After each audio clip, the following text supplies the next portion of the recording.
Alhamdulillah ikhwan sekalian, pada kesempatan yang baik ini kita akan kembali melanjutkan pembacaan kitab Al-Fiqhul Muyassar. Sekarang kita sudah masuk pada bab yang ke-9, Al-Babut Tasi', bab yang ke-9, Fin Najasati. Pada bab yang ke-9 ini membahas terkait dengan seputar najis, wa kaifiyati, dan tata cara tathhiriha, membersihkan dari najis tersebut. Wa fihi masailah, dan pada bab 9 ini ada beberapa permasalahan atau pembahasan. Al-mas'alatul ula, permasalahan yang pertama atau pembahasan yang pertama, ta'rifun najasati, pengertian najis. Ini yang pertama, dijelaskan apa itu pengertian najis, wa nau'aha, dan jenis-jenis dari najis tersebut. An-najasatun, adapun pengertian dari najis itu, hiya, yaitu merupakan kullu, segala ainin, segala bentuk, segala rupa atau segala zat, mustaqzaratin, yang jelek, yang buruk, atau mustaqdaratin, ini yang menjijikkan. Amara syari', yang syariat ini, agama ini, Allah Subhanahu wa taala memerintahkan kita bijtinabiha, untuk menjauhinya, Wahya nau'an, dan jenis najis ini ada dua macamnya, ada dua jenisnya. Namun sebelum kita bahas terkait dengan dua jenis najis ini, maka di sini saya ingin mengulas bahwasanya, menjelaskan sedikit di dalam nas-nas Al-Qur'an maupun hadis-hadis Nabi sallallahu alaihi wasallam secara umum, ikhwan sekalian, najis itu ada dua ya. Yang pertama adalah najasatun maknawiyah, najis secara maknawiyah. Nah, kalau berbicara masalah najasatun maknawiyah, najis secara maknawiyah ini adalah pembahasan najis yang tidak dibahas dalam buku-buku atau kitab-kitab fikih, tidak. Tapi dia dibahas oleh para ulama dalam pembahasan akidah, pembahasan tauhid. Kenapa? Karena ini yang berkaitan dengan hati, kotornya hati seseorang, berkaitan dengan kebersihan dan kotornya hati seseorang. Maka kalau berbicara masalah najis maknawiyah, maka berarti segala sesuatu yang mengotori hati seseorang, baik itu bentuknya kesyirikan, kekufuran, kemusyrikan, begitupun dengan hati yang banyak dilumuri dengan perbuatan dosa dan perbuatan maksiat. Kemudian yang dibahas di dalam fikih, kitab-kitab fikih, itu adalah merupakan najasatun hissiyah, najis yang ada bentuknya, ada rupanya, ada zatnya. Nah, maka disinilah kemudian yang dibahas di dalam kitab Fiqhul Muyassar maupun kitab fikih yang lainnya. Maka di sini dikatakan bahwa najis hissiyah itu wahiyya nau'an, dia ada dua jenisnya, ada dua bentuknya. Yang pertama, ikhwan sekalian, najasatun ainiyatin, yaitu najis ainiyah atau hakikiyatin. Maksudnya adalah sesuatu tersebut zatnya itu memang dia adalah najis, ya, zat sesuatu itu memang dia najis, sehingga wahiyallati la tathuru bihal, yang tidak memungkinkan untuk dibersihkan dengan cara apapun. Wahiyallati, yang tidak akan mungkin hal itu, la tathur, dia tidak akan mungkin suci, dia tidak akan mungkin bersih bihal, dengan cara apapun, dalam kondisi apapun. Li'anna ainaha najisatun, sebab ainnya itu, zatnya itu adalah dia najis. Makanya misalnya kayak Syekhul Islam Syekh Al-Utsaimin mengatakan, walaupun engkau membersihkannya dengan seluruh air yang ada di lautan, maka dia tidak akan bisa menjadi suci, karena memang zatnya itu dia najis. Seperti contohnya di sini karausil himar, seperti kotoran keledai, wadami, kemudian darah, ya.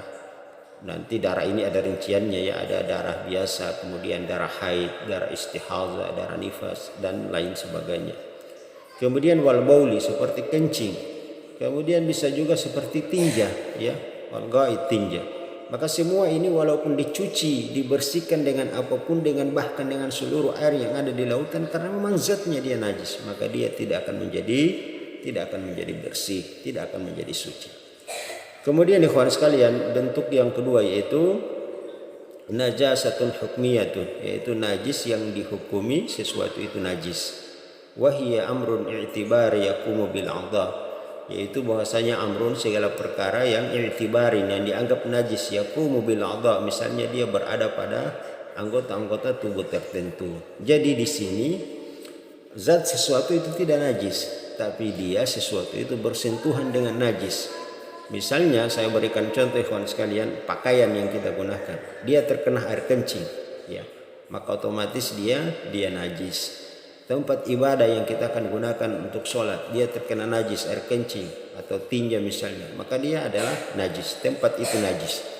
Kemudian tubuh kita terkena najis, ada air kencing, ada tinja, kita belum membersihkan dari air kencing setelah kita buang air kecil atau buang air besar misalnya, maka kondisi tubuh kita itu dia najis, ya. Namun selama dia dibersihkan, maka pakaian, tubuh dan tempat tadi kembali menjadi suci, menjadi bersih. Jadi asalnya dia suci, tapi karena dia bersentuhan dengan najis maka dihukumi najis, tapi asalnya dia suci. Maka selama dia dibersihkan maka dia kembali suci. Begitu ya ikhwan sekalian. Kemudian wayamna'u min sihhatis salat, maka selama ada najis itu maka dia akan seseorang wayamna'u menghalangi, mencegah min sihhatis salat, dari sahnya salat seseorang, ya. Maka selama masih ada najis maka harus dia dibersihkan, kalau tidak maka itu akan menghalangi sahnya salat seseorang. Wa yushmalu hadasul asghar, kemudian di sini dimasukkan juga termasuk di dalamnya itu adalah hadas kecil, alladhi yang yazulu bil wudu, yang baru bisa hilang hadas kecil ini adalah dengan kita melakukan wudu, ya, dengan niat berwudu maka hadas kecil tadi dia terangkat. Kalau gaid misalnya seseorang baru selesai buang hajat, baik buang air kecil maupun air besar. Wal hadasul akbar ladzi yazulu bil ghusli, begitupun dengan hadas besar, dia baru bisa hilang itu setelah seseorang mandi. Kal janabati, seperti mandi janabah. Maka ikhwan sekalian, di sini dimasukkan hadas itu dimasukkan dalam pembahasan najis, ya. Tentunya ini ditinjau dari cara membersihkannya dan ditinjau dari menghalangi seseorang untuk tidak bisa melaksanakan sholat. Padahal ikhwan sekalian, antara najis dan hadas ini dua hal yang berbeda, ya. Dua hal yang berbeda. Ada beberapa perbedaan antara najis dan hadas, sering kita sudah sampaikan, namun di sini kita mengulasnya kembali, yaitu perbedaan hadas dan najis.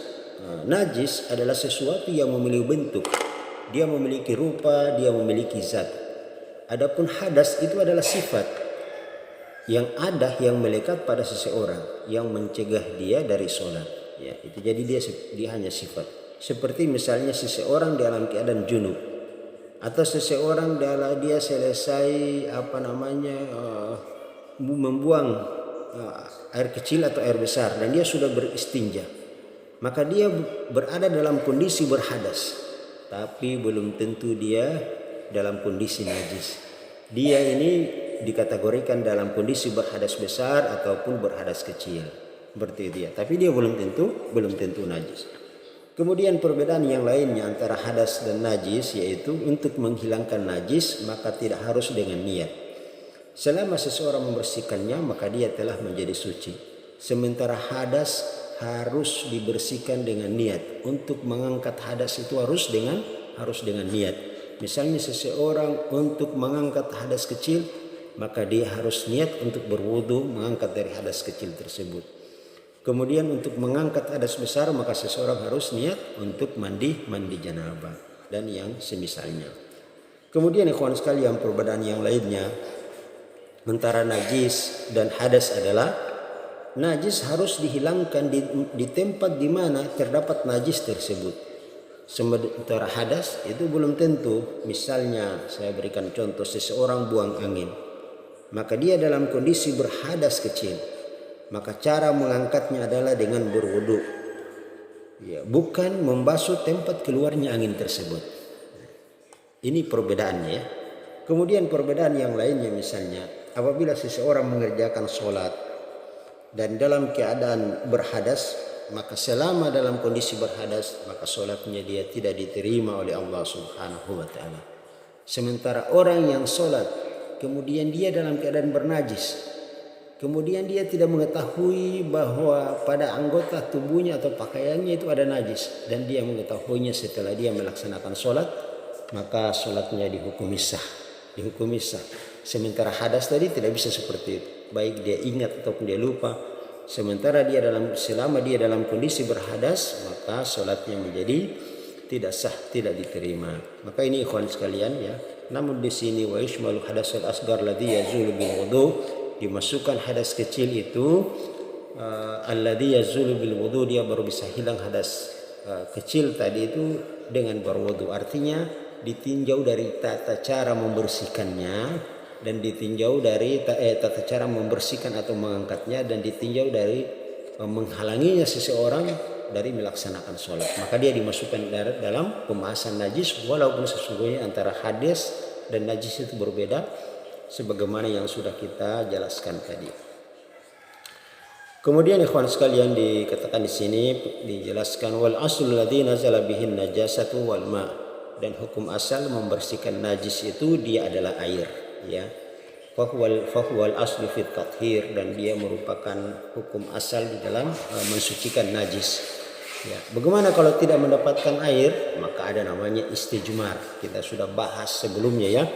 Kalau ada najis pada tubuh kita, misalnya kita baru habis buang air kecil atau buang air besar, terus tidak ada air, maka boleh kita melakukan namanya istijmar. Pengganti dari istinja, membersihkan najis, ada namanya istijmar. Kalau seseorang untuk mengangkat hadas, untuk berwudu, baik hadas kecil, hadas besar, untuk mandi janabah, ketika tidak mendapatkan air, maka ada namanya penggantinya tayamum. Jadi seperti itu. Tapi hukum asalnya semua adalah menggunakan air. Kalau tidak mendapatkan air, maka tadi datang pengganti, baik bentuknya tayamum maupun istijmar. Liqaulihi ta'ala, berdasarkan firman Allah Subhanahu wa ta'ala, wa yunazzilu 'alaikum minas sama'i ma'an liyutahhirakum bih. Dan sesungguhnya kami telah menurunkan kepada kalian minas sama, dari langit, ma'an, air, liyutahhirakum bih. Tujuan diturunkan air itu liyutahhirakum bih, untuk mensucikan kalian dengan air tersebut. Kemudian ikhwan sekalian di sini dijelaskan wahia ala salasati aqsamin, bahwasanya najis itu terbagi atas 3 bagian. Yang pertama adalah najasatun mughalladatin, yaitu najis yang tebal. Najasatun mughalladatun, najis yang tebal. Wahia, yaitu najasatul kalbi, yaitu adalah najisnya anjing. Wa ma tawallada minhu, dan yang terlahir darinya. Jadi kalau di kitab Fiqhul Muyassar di sini dimasukkan najisnya anjing. Tapi kalau dalam kitab Safinatun Najah, kitab fikih Safinatun Najah, itu dimasukkan di situ adalah termasuk babi. Dia masuk ya. Jadi babi itu dia keringatnya, kemudian kotorannya, apalagi air liurnya, dan segala tubuhnya itu adalah dia najis ya. Segala tubuhnya dia adalah najis. Sementara anjing ini hanya air liurnya saja. Jadi di sini diperselisihkan ya. Tapi di sini dikatakan wa ma tawallada min, segala yang terlahir dari anjing dan babi itu dihukumi najis. Itu dihukumi najis. Maka nanti ada tata cara membersihkannya. Kalau misalnya terdapat najis yang asalnya dari anjing maupun dari babi, nanti ada tata cara membersihkan atau mensucikannya. Kemudian bentuk yang kedua ikhwan sekalian, najasatun mukhaffafatin, najis yang yang mukhaffafah, yang ringan ya. Seperti wahiyan najasatul baulil gulamil ladzi lam ya'kulit ta'am, najisnya seorang anak laki-laki alladzi lam ya'kulit ta'am, dia belum mengkonsumsi makanan. Dia dikategorikan sebagai najis yang mukhaffafah, yang ringan. Maka kalau cara membersihkannya cukup diperciki dengan air. Insya Allah nanti akan datang penjelasan tata cara mensucikan atau membersihkan dari 3 jenis najis yang kita bahas ini. Kemudian yang ketiga adalah najasatun mutawassitatin, najis yang pertengahan. Wahia baqiyatun najasatin, dia adalah selain dari najis kedua najis di atas. Kal bauli, seperti di sini diberikan contoh air kencing, wal ghaid, tinja, wal maitati, bangkai, kemudian ada namanya wazi, mazi, kemudian nanti ada namanya muntah, itu dimasukkan semua ya. Dan jenis-jenis yang lainnya insya Allah nanti kita akan jelaskan pada pertemuan yang kedua, yaitu al-mas'alatus tsaniyah al-asya'ul lati qama dalilu 'ala najasati, segala sesuatu yang tetap dalilnya akan najisnya hal tersebut, kemudian tata cara membersihkannya. Maka kita cukupkan sampai di sini ikhwan sekalian pembahasan kita pada pertemuan yang pertama pada bab yang ke-9 ini, yaitu seputar najis. Tadi kita sudah bahas terkait dengan definisi najis, kemudian jenis-jenisnya dan pembahasan yang lainnya. Semoga bermanfaat. Subhanakallahumma bihamdik, asyhadu an la ilaha illa anta astaghfiruka wa atubu ilaik. Assalamualaikum warahmatullahi wabarakatuh.